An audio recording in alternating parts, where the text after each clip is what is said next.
With the number 30 pick in the NHL draft, the New York Rangers select EJ Emery, defenseman from the U.S. National Program. We break down the pick from every angle here on Locked On New York Rangers.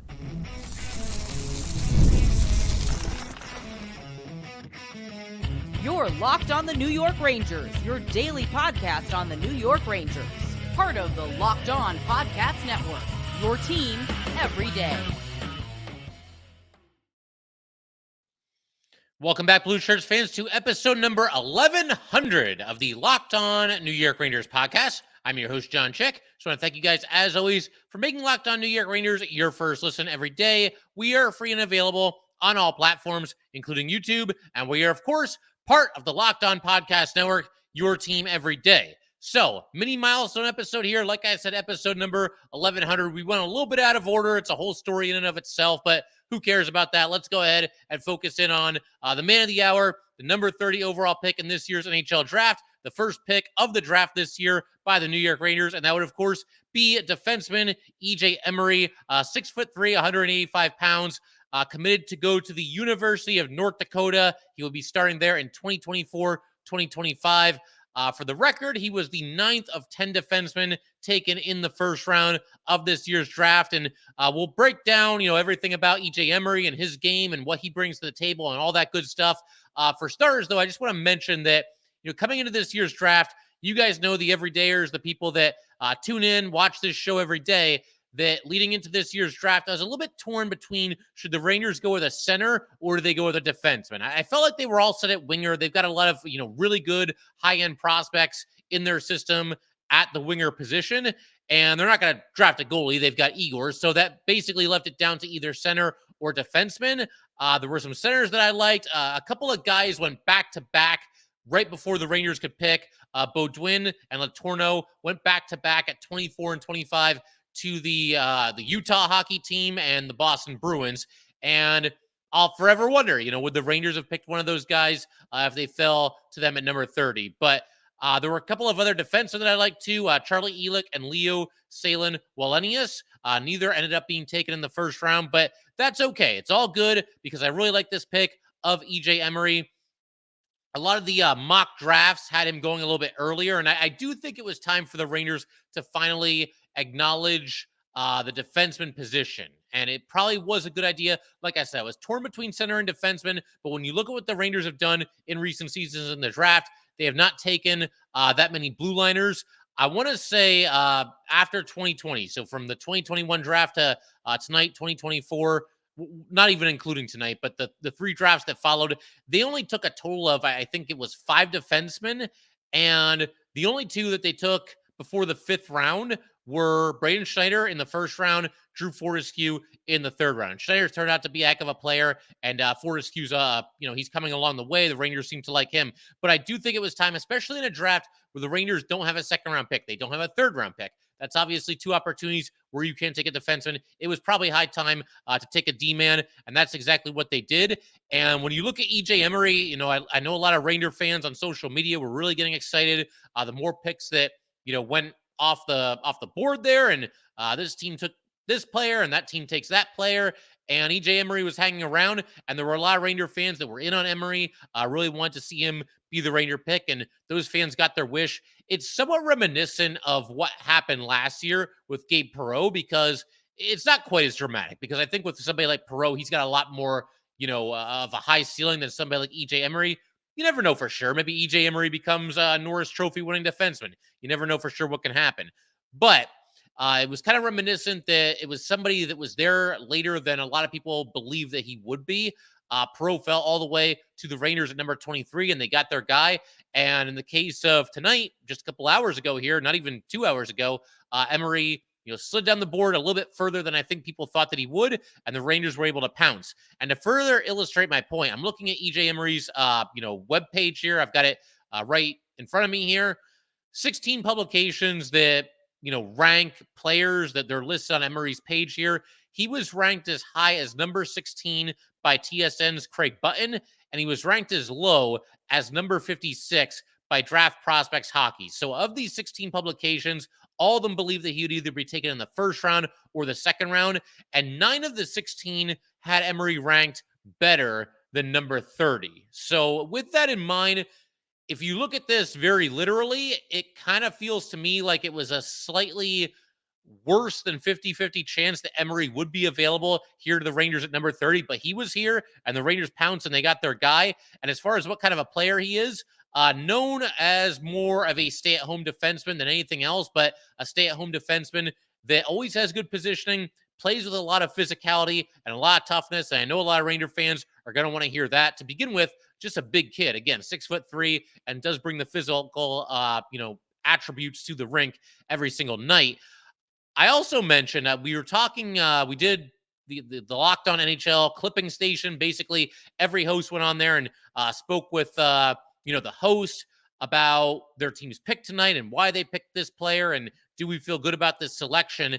And when I went on there, something that I mentioned too is that he does remind me a little bit of the Braden Schneider selection in 2020. It's something of a safe pick. Kind of a guy that you draft that has a high floor as opposed to like a super high ceiling. Someone that may not have that limitless upside that maybe you would like to get with your first round pick, but somebody who nevertheless projects as a solid NHL defenseman. We got that kind of scouting report with Braden Schneider, and I'm getting a similar vibe, everything I've read on Emery, that might be the deal here with him as well.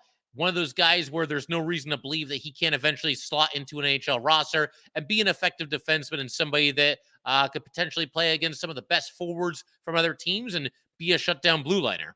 And, again, a lot of Ranger fans really like this guy, and the fact that he was still available, they got their wish. He stuck around a little bit longer than I think that a lot of people were expecting. And lo and behold, he is a New York Ranger. So we're going to keep everything rolling in just a second here. I want to shift our attention to some of the best parts of Emery's game and some of the things that he brings to the rink. I mean, we've touched on that a little bit already, but we're going to dive into it in greater detail in just a second. And then at the end of today's episode, want to shift our attention to the final two remaining New York Ranger free agents that we have not discussed yet. Those will be Blake Wheeler and Chad Ruhwedel. Any chance that those two return to the Rangers, we'll discuss that in a little bit as well. All right, we just want to take a minute to let everybody know that today's episode of Locked On New York Rangers is brought to you by eBay Motors. Passion, drive, and patience, the formula for winning championships, is also what keeps your ride or die alive. eBay Motors has everything you need to maintain your vehicle and level it up to peak performance. Superchargers, roof racks, exhaust kits, LED headlights, and more. Whether you're into speed, power, or style, eBay Motors has got you covered. With over 122 million parts for your number one ride or die, you will always find exactly what you're looking for. And with eBay Guaranteed Fit, your part is guaranteed to fit your ride every time or your money back. Because with eBay Motors, you are burning rubber and not cash. With all the parts you need at all the prices you want, it's easy to make your car the MVP and bring home those huge wins. Keep your ride or die alive at ebaymotors.com. Eligible items only. Exclusions apply. eBay Guaranteed Fit, only available to U.S. customers.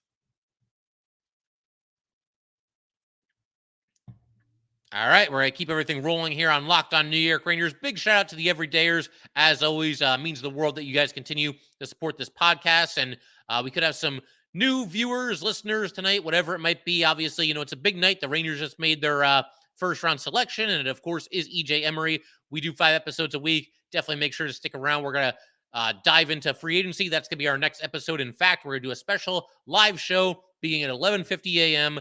on Monday morning, Eastern time, of course, and just react in real time and see what the Rangers do. And hopefully it's a good day of free agency for the Rangers. But that's Monday. For right now, let's go ahead and talk about Emery a little bit more here. A lot to like, a really good pick here by the Rangers. I'm touched on this very briefly. Of course, he is 6'3", so there's size and there is physicality. Something else that kind of flies under the radar a little bit with him, it's just kind of the consensus that I'm gathering, looking at scouting reports and whatnot. He's a very good skater. Somebody that for his size and even the position he plays, defenseman, very mobile, and somebody that, can use that to his advantage at any level of hockey, including the NHL, when he ultimately gets here. Also, just one of those players that seems to do everything quickly out there. He's a very good passer, able to move the puck And that's an area where the Rangers really struggled. If you look at the Eastern Conference Final against the Florida Panthers, they really kind of got pinned in their own zone, and a lot of the Ranger defensemen had some issues clearing the puck out of the zone, moving the puck.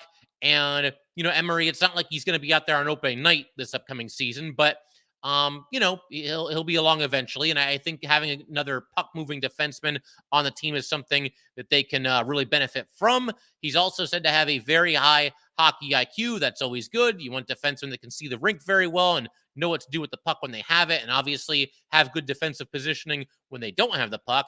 And again, the thing that really stands out, the physicality. This guy goes out there and he hits and he plays some hard-nosed hockey. Did want to go through his stats from this past year as well. He played 7 games on the USA WJC 18 team, no goals, 6 assists. He was a plus 15 in those games. 27 games in the USHL, no goals, 6 assists, plus 5 in that time. 61 games with the U.S. National under 18 team, no goals, 16 assists, and a plus 34. So one drawback when it comes to EJ Emery, and you're probably picking up on this pretty quickly as I read his offensive numbers here, is there's just not a whole lot of offense to his game at all.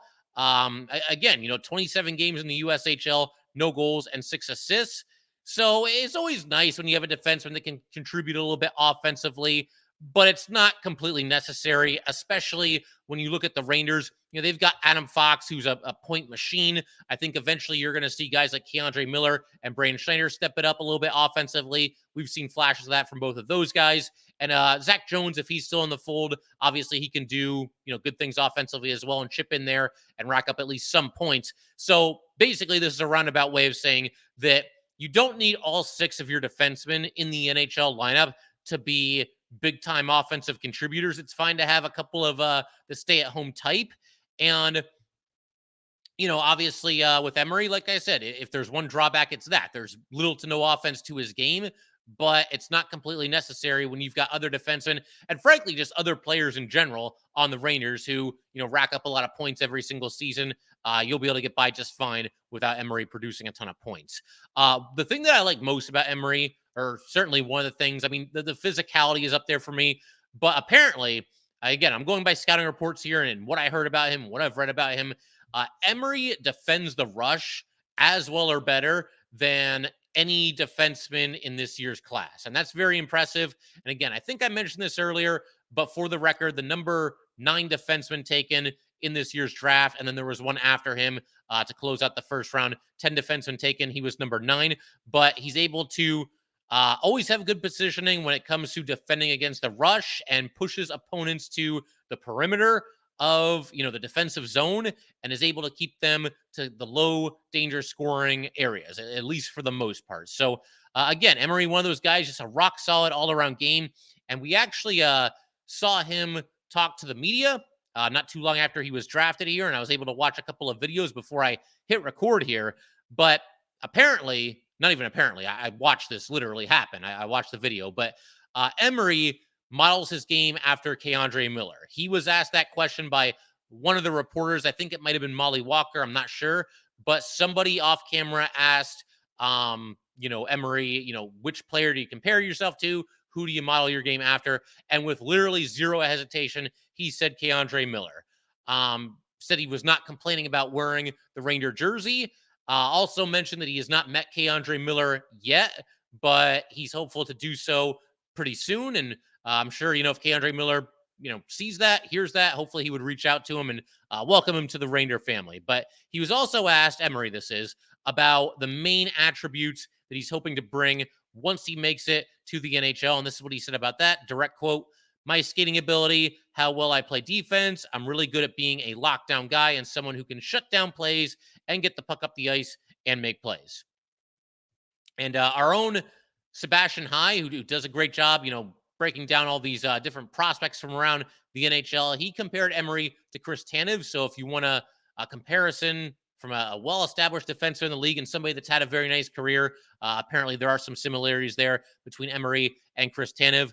And I had kind of a random thought, just obviously, again, reading up on Emery and just finding out everything that I could about him, is that I wonder how an Emery-Zach Jones pairing could look in the NHL. Now, a lot of things have to happen here. For starters, we're not going to see Emery this upcoming season. Might be a little while before he gets there. We'll see. One thing that's working in Emery's favor, though, as far as making his NHL debut, maybe a little bit sooner than later, is that the Rangers don't really seem to have any qualms about throwing young players out there. I mean, some extreme examples are Lafreniere and Kakko, but they were the first and second overall pick, respectively. So you kind of almost expect that. But we've seen them throw guys like, I mentioned Braden Schneider not too long ago. He was 20 when he made his debut. Keandre Miller, I'm pretty sure, was also 20. And Emery right now is 18. So you could be looking at a situation in 2 years where Emery's out there in the NHL. And I'd like to see him on a pairing with Zach Jones. Now, of course, we don't even know if Zach Jones is going to be on this team this year. I mean, you never know when a trade could happen. I think he will be, though. I think he showed enough last year that the Rangers are probably going to give him a crack at the number 6 defenseman role to start this season. But I like that pairing because, Jones, I feel like with him, for people that are concerned about him, it usually comes down to the fact that he's too much of an offensive defenseman. He's not the biggest guy either. Maybe he can get pushed around a little bit and certainly not the most physical defenseman either. But then you've got Emery. If you pair those two together, Emery can kind of pick up the slack a little bit defensively and pick up the slack when it comes to the physical aspect of the game. And of course, with Emery, you're not going to get much offense out of him. So you combine, somebody, basically whichever one you're talking about, like if you're talking about Emery, his strengths are Zach Jones's weaknesses and vice versa. Zach Jones's strengths seem to be Emery's weaknesses. So maybe that could work. Maybe that's your third pairing. I do like these defense pairings where you kind of have two guys that complement each other in that way. You've got maybe a dynamic playmaker, a guy with some offense to his game, and then you've got the rugged, tough, stay-at-home defenseman, and that could work. I mean, that could work between Emery and Zach Jones, and like I said, we're a long way off for that, but it was just kind of an idea that popped into my head, and that's something that maybe could work for the Rangers in the future. So we're going to read a couple of scouting reports on Emery because these are the people that do this for a living, and they're very, very good at what they do. And from that point, we're going to talk about the last two Ranger free agents right before free agency starts here. Once again, Wheeler and Ruhwedel. But for the time being, yes, some scouting reports on Emery. This one comes to us from the Elite Prospects Draft Guide. Emery absorbs and erases opposing rushes with smooth backhand strides and a stable, perfect posture. Stick in front of him, extended but not overreaching. He pushes opponents wide and pivots onto them, knocking the puck away with a precise poke check. And then we've got this. This comes to us from Peter Baracchini. I think I'm saying that right, from the Hockey Writers. Emery's defensive IQ remains his biggest strength. He's got great awareness to anticipate and break up plays defending the rush and to get into lanes and disrupt plays. He excels at giving opponents very little space to work with, keeping them to the outside and not letting them into the middle. As a result, that allows him to have a strong transition game and be a factor offensively with his breakouts. He's got great mobility and speed for his size. And while his offensive production may not jump off the page, he gets more involved than you think, leading rushes and getting pucks on net. So that's interesting. It is very easy to just kind of fixate on his offensive numbers, but it sounds like, he is involved when it comes to the rush. And who knows? Maybe his offensive numbers will see an uptick at some point in his career. We will see. And then one more here before we move on. This comes to us from Sam Cosentino from Sportsnet. There's value in self-awareness, and this player knows that his defensive play, athleticism, and simple puck-moving abilities are keys to making him a projected late first-round pick. And indeed, that's exactly where he went, late first round to the New York Rangers. And again, there's splashier players, and there's maybe some guys with some more upside, but when it comes to just a solid all-around game among defensemen and a guy that seems to do a little bit of everything, doesn't really seem to have any weaknesses, I like Emery quite a bit here for the New York Rangers. So, yeah, we'll turn our attention, like I said, in just a second to Wheeler and Ruhwedel. And for the record here, we're not done talking about Emery. We're going to have free agent frenzy in just a couple of days here, and definitely looking forward to that. But eventually we will talk more about Emery and maybe some things about, when we can expect to see him on the Rangers, and does he project as a lifer on the Rangers? We'll talk about all that good stuff and some other things as well. And obviously we'll have the rest of the Ranger draft class. We'll find that out tomorrow, Saturday. But for the time being, we are going to shift our attention in just a second. We're running out of time to do this because free agency, like I said, is certainly upon us at this point. We will talk about Blake Wheeler and Chad Ruhwedel, and we will do that in just a second. All right, we just want to take a minute to let everybody know that today's episode of Locked On New York Rangers is brought to you by FanDuel. I love sports. I love them so much. I never want them to stop. But as the playoffs wind down, we get fewer games, and the sports aren't sportsing like I want them to. But FanDuel lets me keep the sports going whenever I want. All I have to do is open the app and dream up bets anytime I'm in the mood. And this summer, FanDuel is hooking up all customers with a boost or a bonus daily. That is right. There's something for everyone every day all summer long. So head over to FanDuel.com/lockedon and start making the most out of your summer. FanDuel, official sports betting partner of Major League Baseball.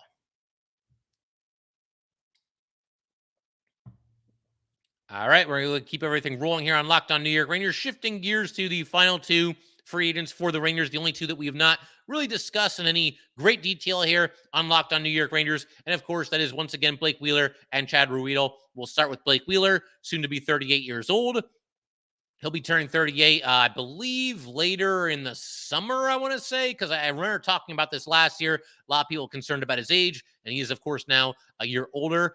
So 54 games for Blake Wheeler this past season, 9 goals, 12 assists, 21 points. He averaged 12 minutes and 43 seconds of ice time, 31 block shots, 31 hits, 16 takeaways, 21 giveaways. And for Blake Wheeler, really, really rough start with the Rangers this past season, and honestly, kind of a rough conclusion as well. But a rough start.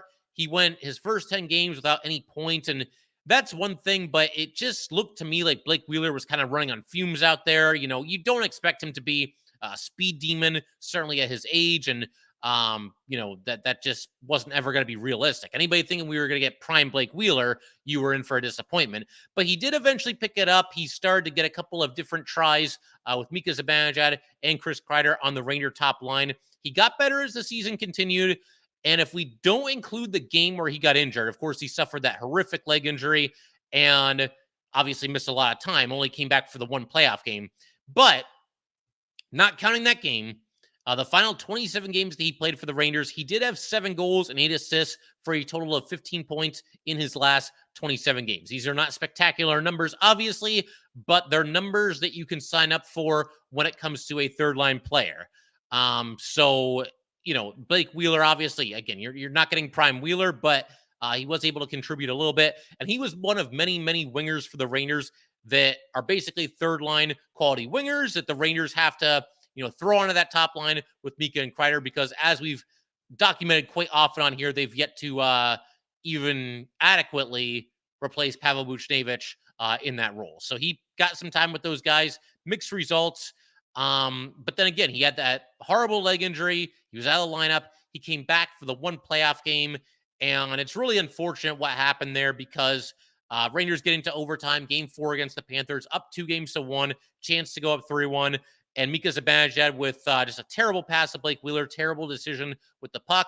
Panthers get the break going the other way. Wheeler's chasing his guy down. He has to hook him. He takes the penalty. Panthers go to the power play, and they win the game. And that was the only game that Blake Wheeler played for the Rangers after he suffered the injury. And that'd be a really tough way to go out if that turns out to be his last NHL game. Again, I don't really think it was his fault on the play, but be that as it may, that's the last thing, at least as of now, that he's done in an NHL hockey game. With all that said, look, Blake Wheeler, you got to give this guy credit. He came to the Rangers for just $800K, barely over the league minimum. And I know he was still getting paid from the Jets, part of his salary there after the buyout, but still, he wanted to chase the Stanley Cup. I think it was a good signing when the Rangers did it, but after seeing everything that we saw, there's nothing that really jumped off the page about Blake Wheeler where it's like, oh man, we got to hang on to this guy.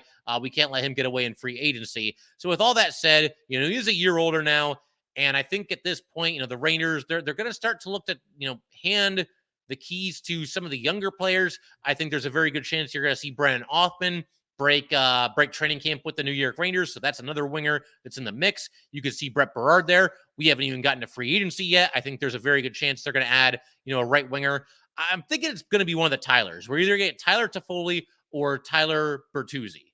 And I would lean toward Bertuzzi a little bit. We've talked about those players, and again, we'll see what happens during our live free agency episode. But the bottom line, I think we're at the point here where there just isn't really a spot for Blake Wheeler. Now, the one thing that maybe gives him a little bit of a chance of coming back is the fact that he's very clearly into the portion of his career where he is cup chasing. And the last thing for him to do, he's had a great career. You got to give credit for that.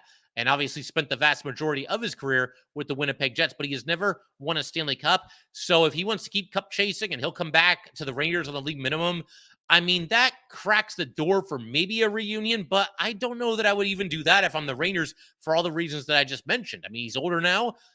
What exactly is his upside at this point? Being 38 years old and coming off of that really rough injury and just not looking like, certainly the prime Blake Wheeler, or even really all that close to the prime Blake Wheeler this past season. I mean, he had a handful of decent games here and there, but I just don't really think it makes a whole lot of sense to bring him back. And if I'm comparing him to the other Ranger UFAs, I would say the only one with less of a chance of coming back to the Rangers than Blake Wheeler is probably Jack Roslovic. I just don't think there's any chance they're going to even consider bringing back Roslovic. Maybe Wenberg too, because Wenberg would cost more than Wheeler. Like I said, the one thing that keeps the door ever so slightly cracked for a Ranger reunion with Wheeler is the fact that he probably would be willing to play for the league minimum or just a shade above it. So never say never, but I don't really see it happening. And frankly, I know he was good in the locker room, and Ranger players seem to gravitate toward him. I just don't see why they would bring him back at this point. I got to be honest there. And with that, I feel like we can go ahead and move on to Chad Ruhwedel. So for everybody that needs a refresher, trade deadline day, Rangers looking to add to their roster and hoping to, make a run to the Stanley Cup, which unfortunately did not happen. But on trade deadline day, Chad Ruhwedel comes over to the Rangers from the Pittsburgh Penguins in exchange for a 4th-round draft pick in 2027. As it turned out, Ruhwedel only played 5 games with the Rangers. They were all in the regular season. He did not play any playoff games once the Rangers got there. And look, I mean, you can, criticize Drury because, you look at it now and it's like, oh my God, we just gave a 4th-round pick to the Penguins, our rival, for no reason. Chad Ruhwedel came over and only played 5 games. I can at least understand why Drury did it. If you get into a situation where you're in the playoffs and injuries start to pile up to your defenseman, you're going to want to turn the reins over to, somebody that's got some NHL experience and some playoff experience. And Ruhwedel does check both of those boxes. But yeah, I mean, he only played 5 games for the Rangers, no points, -2, 7 block shots, 15 hits, average 14.08 of ice time per night. More so than the stats, though. I think Ruhwedel, mostly impressed Ranger fans. It's not like he's like this phenomenal jump off the screen kind of defenseman, but he's a stay-at-home type, somebody that will play physical, and somebody that just seems to know what he's doing out there. Doesn't try to do too much, stays within himself, and overall, the little bit that we saw of him this year for the Rangers, I think he did a nice job. I actually seem to think, probably more so than most Ranger fans, that there's a better chance of Ruhwedel being back than most Ranger fans would guess. I still would put this maybe only at about 25 or 30%, just because, UFAs, they usually let them walk. But the reason why I think there's at least a chance here is something that I talked about just a minute ago. The Rangers did give up a 4th-round pick to the Penguins. So if you want to make that count and kind of extend that a little bit, then you can keep Chad Ruhwedel in the fold. And again, something that we just talked about with Wheeler, something that keeps Chad Ruhwedel relevant to the Rangers and opens up the possibility of him coming back is the very simple fact that it's not going to cost a whole lot to sign Chad Ruhwedel. He's probably somebody that's going to sign for 1 year, 6 figures, whether it's with the Rangers or somebody else. And if it's with the Rangers, again, you kind of make a little bit better use of that 4th-round draft pick that you gave away to the Pittsburgh Penguins. So for all those reasons, I feel like Ruhwedel could be back in the fold. You could have a situation next year where Zach Jones probably starts the season as a number 6 defenseman. I think Erik Gustafsson is going to walk in free agency, so he's out of the picture. And then you have Chad Ruhwedel as, your number 7 defenseman and somebody that just doesn't make a lot of mistakes. He's a veteran. I believe he can play both sides as far as, which side of the ice that he's on.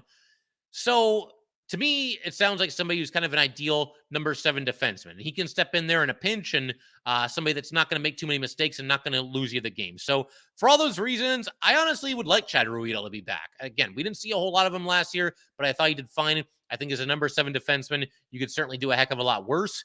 And the price is probably going to be right. Just bring him back for 1 year and, somewhere around the 6 figures. And as I said just a second ago, make that 4th-round pick that you gave up, make it actually count a little bit, make it actually mean something by keeping Chad Ruhwedel in the fold. So I figure we could pretty much call it there. The other bit of news in the Ranger organization, the Hartford Wolfpack have a new head coach, 44-year-old Grant Patolny. Chris Knobloch obviously started the season with the Wolfpack, and the Oilers fired their coach. They hired Chris Knobloch, and Knobloch comes one win away from winning the Stanley Cup with the Edmonton Oilers. Knobloch, once he left the Wolfpack, was replaced by interim coach Steve Smith. And the Wolfpack, of course, made it to the round of 8 in the Calder playoffs this year, but they were knocked out, swept, in fact, in 3 games by Hershey. Hershey ended up, of course, winning the Calder Cup. But as for Patolny, we'll talk about him in greater detail in a future episode as well, once we get through all the free agent frenzy and all that good stuff and talk about the draft picks. But Patolny was the head coach of Northern Michigan for the last 7 years, a record of 128, 113, and 100. Let's try that again. 128, 113, and 17. There we go. 117 overtime losses. That would be quite a bit. But that figure we can call it there. One last bit of news, though. Actually, the Four Nations face-off that will be happening in February. For anybody that needs a refresher, USA, Canada, Finland, and Sweden going to be competing in a round robin. And then the best 2 teams, the 2 teams that do the best there, will face each other in a one-game championship. And it has now been announced that Adam Fox is going to play for the United States and Mika Zibanejad is going to play for Sweden. And that's going to be happening right in the middle of the NHL season. So curious to see how it goes. I think it's an interesting idea. And yeah, we'll see it. Obviously, Fox and Mika both want to be a part of it. And we'll see how they do when the tournament happens. But that will do it for today, guys. Once again, if you'd like to get in touch with this podcast, please send an email to lockedonnyrangers@gmail.com. Once again, that is lockedonnyrangers@gmail.com. Definitely give us a follow on Twitter as well at LO_NY_Rangers. Once again, that's at LO_NY_Rangers. And definitely subscribe to Locked On New York Rangers YouTube channel. Thanks again, guys. I will see you next time.